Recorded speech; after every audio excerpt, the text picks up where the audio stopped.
Hi there, it's Peter Herku. Nice to see you. Today is the second episode of our series of helping small businesses with process improvement, with Lean Six Sigma as a tool.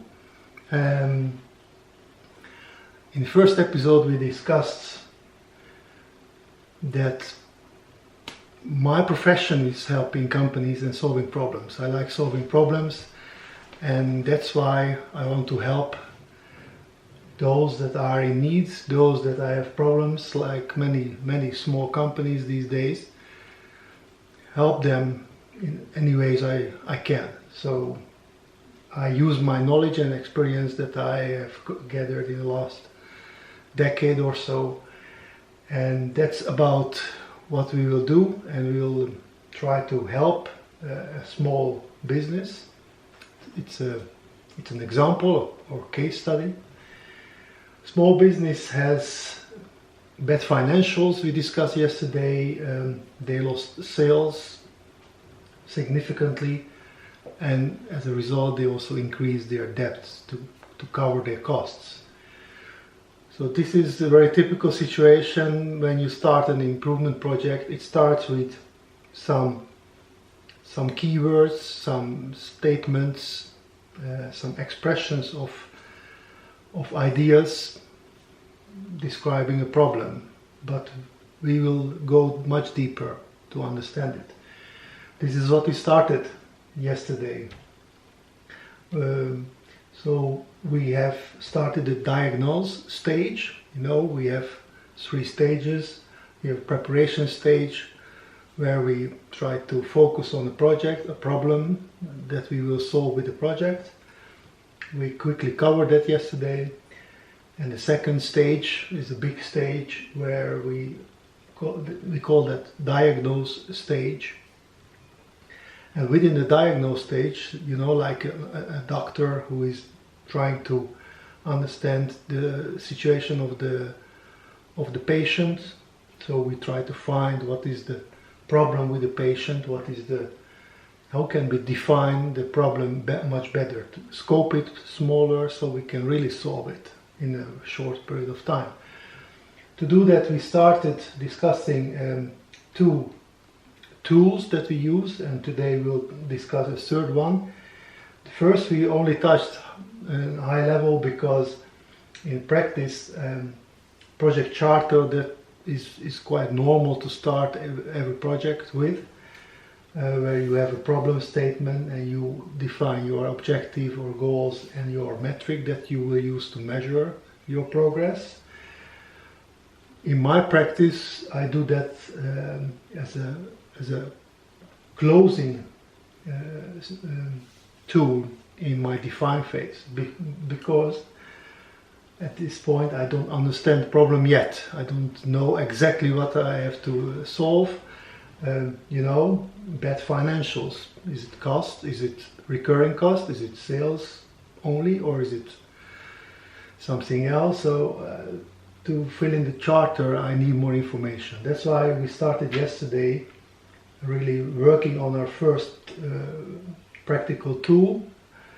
It's known as a CTS, Critical to Satisfaction tree. I call it Customer Requirements Matrix, because what we do here is we think about the problem on high level, that financials, sales, and we list all the participants or those that are affected by this problem, like the business owner, of course, the partner of the owner, customer.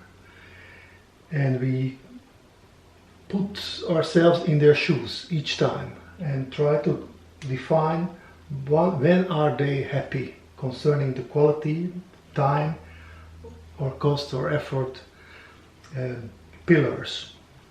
So for example, the owner, from quality point of view, would like to have a consistent, predictable sales and financial results every month. That's an example. Or the partner says, I don't want to worry about money anymore. So that's his or her ideal situation. This is what we come up first. We picture the ideal situation, the perfect world that doesn't exist, we know, but first we have to put it on paper to create a framework within which we will look for an optimal solution that is good for every participant. We don't want some participant be very happy, increase the satisfaction enormously, and make other participants unhappy. That's why we have to put everything on paper, have a clear picture of the ideal world, and we will look later on for an optimal solution that will help all of those participants. We also look for contradictions. So are there any conflicts between what one wants or the other?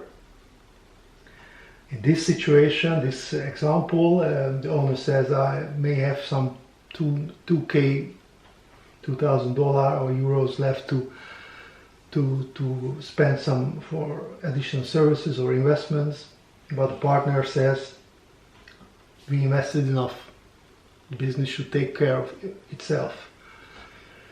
So that's an example of contradiction or conflict that we have to solve later on as we looking for the solutions. One of my early clients says that this simple exercise was the biggest win for his company, because manufacturing started understanding design and design started understanding engineering, because we basically never say to each other in the process what makes me happy. We just experience by irritations or conflicts that what I do is not what you like, but we don't spend enough time really understanding each other. So this simple exercise will help you always. So we have done that yesterday or in your first episode, and now we are still not clear about the scope of this problem, so we are not really getting it where we are going to focus and what we are going to improve in a measurable way. So that's why you need the second practical tool that we will use, and that's called the process or process chart or flow chart, process diagram, and there are many variations of it. Value stream map is also an excellent tool, or a SIPOC, supply input process output customer, is also a good tool.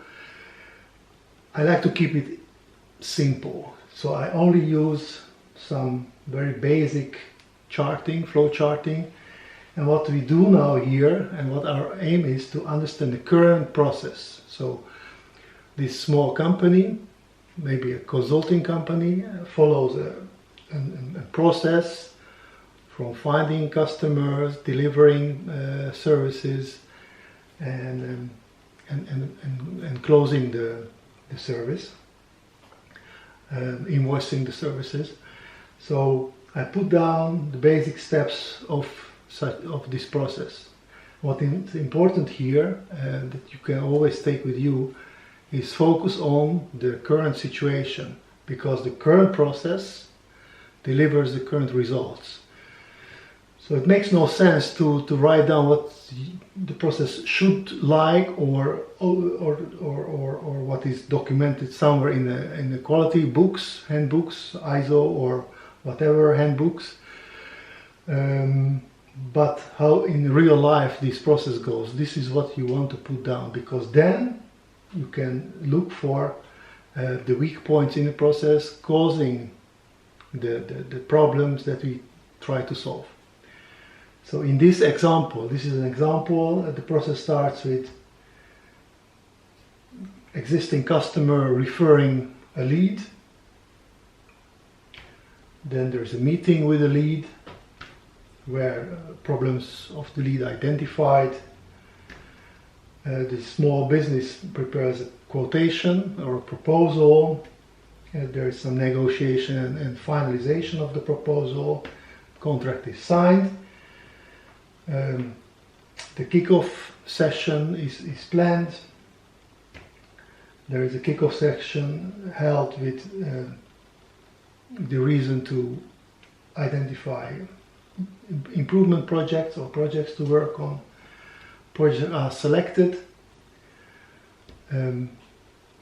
Team is invited to join this project. Then project meeting held with the first kickoff and scheduling the whole project as it continues. And then is once a week or once in 2 weeks is a project meeting held to work on a project together. There is a reporting taking place to the CEO on the progress. And when the project is finished and delivered results, then project is closed. End of story. So if you look at this, I also put here, okay, the invoicing, let's say the administrative part starts when project starts, and the small business has agreed to invoice on an hourly basis after they worked every month. They invoice the working hours they spent. So if you look at this basic high-level process of this small company, we are looking for steps in the process that's causing problems concerning our issue, like financials, unpredictable sales or sales that are really going down, those biggest issues. So you can sign or mark the process steps that should be improved in this sense. For example, the very first one, customer refers a lead to this small business, small consultancy. I put a mark on it because it's not predictable, it's not easily predictable when a lead will be referred. It's not something that you can really plan with or count on every month or every 2 months. It really depends on the current customer, how busy they are, who they know, how happy are they at that moment. So this is the first step that is really causing issues. And another process step is the invoicing. I said depending on the availability of the team. So because the small consultancy invoices the revenue only when they have worked on the project, if the team of the customer is not available or cancels for whatever reasons, there is no chance to work, they can't invoice. So this dependability on the availability of the team causing, again, unpredictable sales.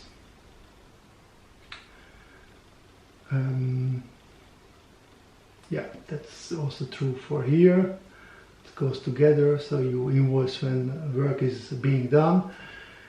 Third point or weakness is the closure of the project, because the small consultancy experiences when project is finished, it's not easy to pick up a new one within the customer. That would be good, because you don't have to spend again time on acquiring new customer if you can restart or start a new project within the customer's situation. And that's difficult to start. So that's again, if that would be easier, then sales could be generated much quicker. So if you summarize the weak points of this process from our problem, looking from our financial and sales point of view, of course there are many possibilities to improve the process, and sometimes I get this question, will you please write down our processes or document our process and that we can improve it. I always start first with what's the problem, because then you can focus on the process that's causing the problem and you can improve that process. So it's another way around. By the way, if you want to learn more on this, go to herkuxl.com. Herku, HERKUXL.com. You can learn more about this method and how you can improve your processes. But summarizing this, what we have learned here from describing the current process is that here are the issues that are influencing our sales or revenue predictability. The first one is the prospecting, how this small business gets new prospects or leads. Second one is the business model. You know, it's whether you invoice after you've done the work and you invoice per hour. That's also an issue. And the third one is the continuity model of this business. How easily can a new project be started, or is there any possibility to create kind of continuity in the business? Looking at these issues, you should start at the beginning. So if you look at those issues, it makes sense to focus on the first step. You know, if you don't have enough prospects, or the prospecting is not changing, then you will less possibilities to create increased sales. That's the first step. It doesn't mean that those two other issues are not important. They are important, but first thing first. You can't do everything. You have to make a choice, and that's, in my practice, that's the biggest challenge at every company, every clients I work with.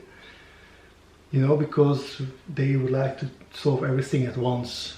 It's not possible. So you have to make decision. You make a choice. And you have to prioritize your effort, improvement effort.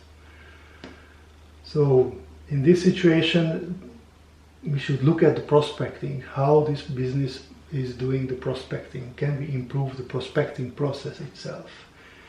If you make that choice, then the next time we will come together on this project. We will finalize the project charter, because now we can talk about the problem statement and we can find our objective and the metric we will use. Thank you very much for your time, and I hope you enjoy this. These are step-by-step ways to improve process, solve problems, help companies. If you want to learn more, again, go to herkuxl.com, and if you have any questions or requests, please make a comment if you see this on social media. Okay, my name is Peter Herku, and have a good day. Bye bye.